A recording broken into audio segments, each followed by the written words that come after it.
आज भगवान रुक्मिणी जी से हंसी में ही कह रहे थे, लेकिन रुक्मिणी जी तो बेहोश हो गई। फिर भगवान कृष्ण ने उन्हें समझाया कि मैं तो मजाक कर रहा था। कहने लगी कि हे स्वामी, दोबारा जीवन में कभी ऐसी मजाक मत करना मुझसे।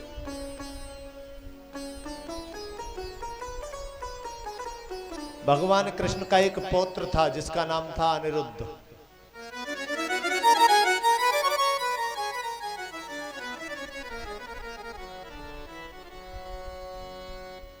अनिरुद्ध का विवाह हुआ था बाणासुर की पुत्री उषा के साथ।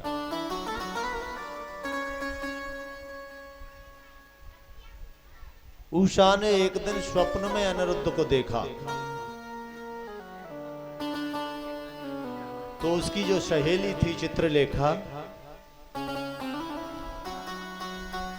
उससे अपना स्वप्न सुनाया।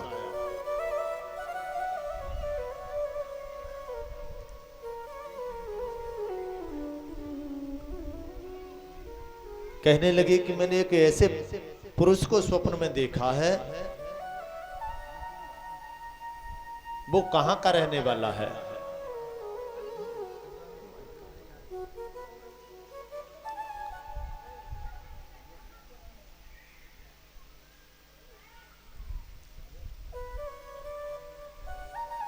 चित्रलेखा ने कहा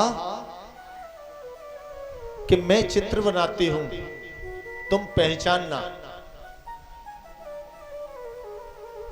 कौन सा पुरुष तुमने देखा है। एक एक करके चित्रलेखा ने चित्र बनाना प्रारंभ किया। मने करती गई, ये नहीं, ये नहीं, ये भी नहीं है, ये भी नहीं है। लेकिन जैसे ही अनिरुद्ध का चित्र बनाया, उषा कहने लगी कि यही है, कि ये तो द्वारका के राजा कृष्ण का पौत्र है, प्रद्युम्न का पुत्र है।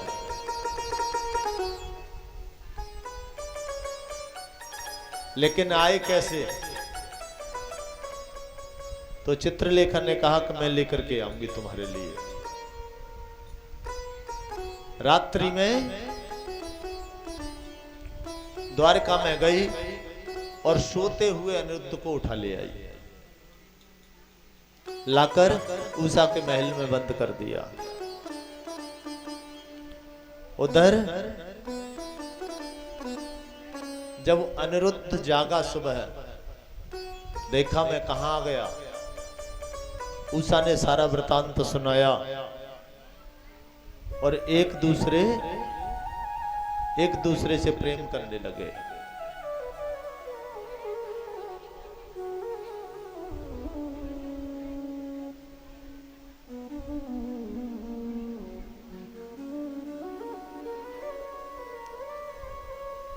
श्री सुखदेव जी कहते हैं कि हे राजन परीक्षित, द्वारका में सारी नगरी में शोर हो गया है कि अनिरुद्ध का हरण हो गया, अनिरुद्ध को कोई उठा ले गया। अब उसकी तलाश हो रही है।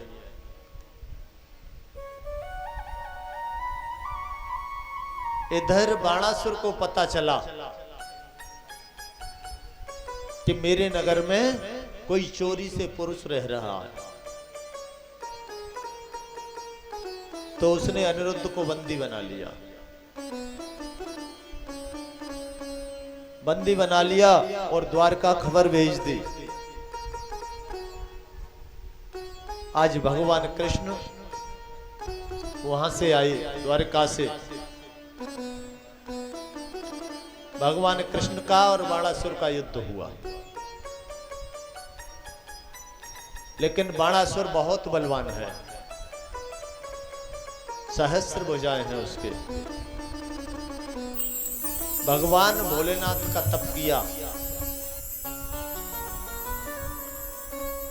बाणासुर ने।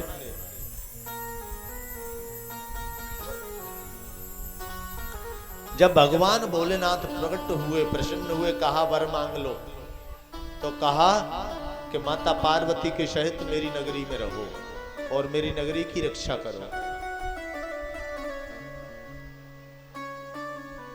भगवान भोलेनाथ माता पार्वती के सहित बाणासुर की नगरी में रहने लगे। बहुत बड़ा स्तंभ एक लगा है बाणासुर की नगरी पर।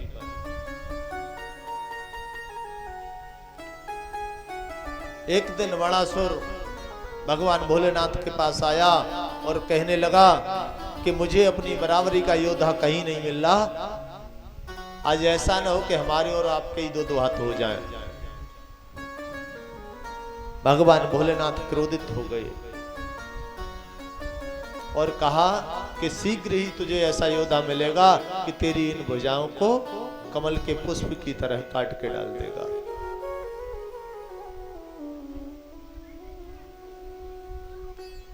आज भगवान कृष्ण बाणासुर की नगरी पर पहुंच गए। बाणासुर भी पूरी तरह से तैयारी करके आया युद्ध की, लेकिन बाणासुर की तरफ से कौन युद्ध कर रहा है? भगवान शंकर। भगवान और शंकर का युद्ध हुआ है यहाँ। भगवान शंकर और कृष्ण का युद्ध। बहुत देर हो गई युद्ध करते करते, तो भगवान कृष्ण कहने लगे कि जब ऐसे ही युद्ध करते रहोगे तो जो तुमने ऐसे शाप दिया है कि तेरी भुजाओं को काट के गिराने वाला शीघ्र मिलेगा, वो कैसे पूर्ण होगा?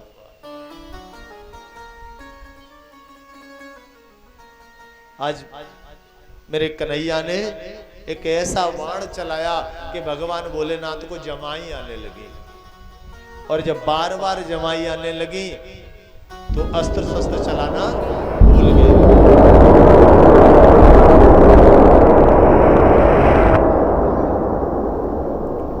अस्त्र शस्त्र चलाना भूल गए। इतनी देर में मेरे ठाकुर ने अपने चक्र सुदर्शन को धारण किया और कहा कि इसकी भुजाओं को काट दो। मैंने अपनी 1000 भुजाओं पर बहुत गर्व है। एक एक करके चक्र सुदर्शन भुजाओं को काटने लगा। जब 4 भुजा शेष रह गई तो भगवान शंकर बीच में आकर खड़े हो गए। बस छोड़ दो इसे। संधि करा दी भगवान शंकर ने और उषा का विवाह अनिरुद्ध के साथ करा दिया। श्री सुखदेव स्वामी कहते हैं कि हे राजन परीक्षित, उसी समय एक पौंड्रक नाम का राजा हुआ। वो भी बहुत बलवान था।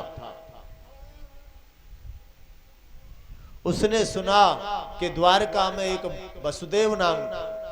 वसुदेव का पुत्र कृष्ण नाम है उसका, उसे भगवान लोग मानते हैं।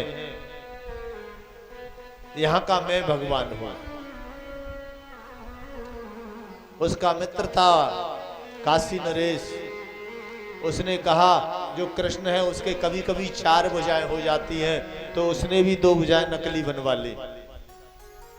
एक चक्र सुदर्शन पीतल का बनवा लिया और ऐसा सिस्टम करा लिया कि बटन दबाए तो वो घूमने लग जाए। मैं तुम्हारा भगवान हूं, मेरी पूजा करो। लाखों लोगों ने उसे भगवान मान लिया। ये कोई बड़ी बात नहीं है। उसे भगवान मान लिया तो कोई बड़ी बात नहीं है। आज के युग में भी आप देख सकते हो कि अगर कोई व्यक्ति थोड़ा सा चमत्कार दिखाने लग जाए तो उसे हम आप भगवान मान लेते हैं। भगवान की उपाधि दे देते हैं कि नहीं दे देते? लेकिन जीव कभी ईश्वर नहीं हो सकता। क्रोध की बुद्धि द्वैतक बिन अज्ञान, माया वश परिच्छन्न जड़ जीव की ईश समान। जीव ईश्वर के समान कैसे हो सकता है?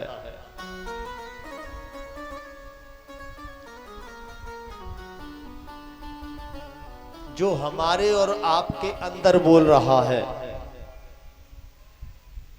कौन है?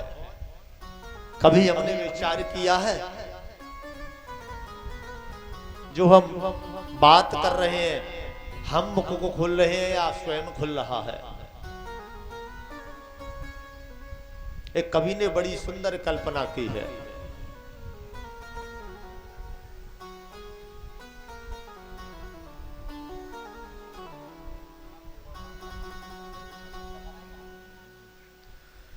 बता तेरे मुख को